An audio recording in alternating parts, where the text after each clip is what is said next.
Hey guys, this is Anton here again.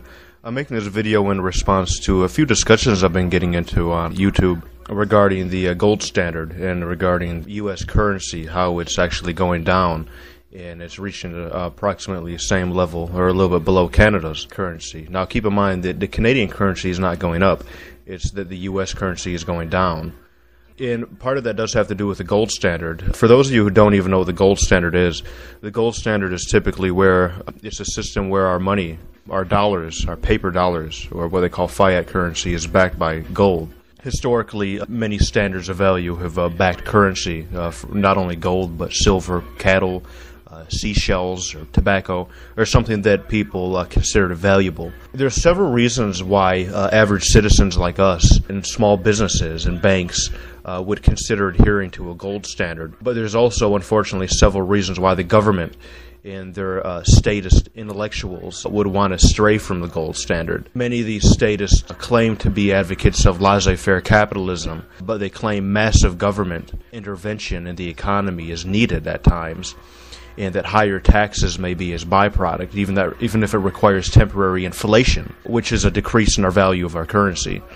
The primary reason why it's good in an economic sense to have a gold standard is to stop inflation. There's a lot of reasons why inflation happens, but the primary reason, if it could be stripped down to its core, the main cause of inflation is a huge increase in the amount of fiat currency that's available.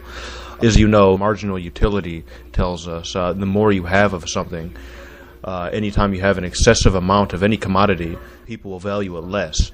Money itself, people forget, is a commodity. It's sold on the market. You sell your labor to the highest bidder. That's what you do for a living. So money itself is a commodity. So when you print money willy-nilly, when the Federal Reserve prints out money just like it's nothing, it doesn't have anything to back it with, then money loses its value. Now, if you have a gold standard, banks need to match the amount of money that they print out with the amount of gold that they have, which will actually lower the amount of money that's being circulated. Now, at face value, that seems bad. It seems like we'll have less money, but that's just not true. If there's less money on the market, if there's less money circulating, then that means money will increase in value.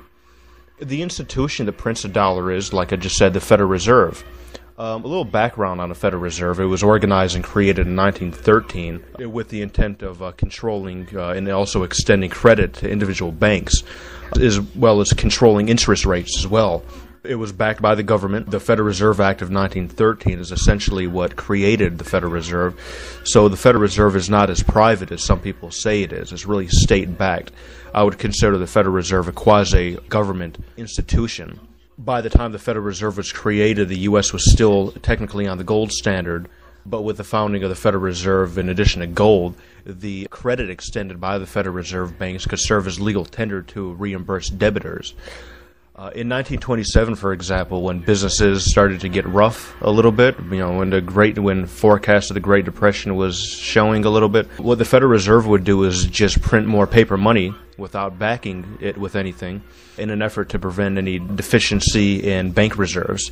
Hitler, he did the same thing actually 10 years later, in 1936, when the Nazis implemented wage and price controls in response to inflation of the money supply that was carried out by the state in 1933 due to huge government spending. But this perpetuated the problem even more. The more government there was in the economy, the more inflation happened. But that's a direct continuation of what's fundamental under a system where money is backed by the government and not backed by the natural market. So those are the main reasons why we should adhere to a gold standard, mainly to keep inflation down.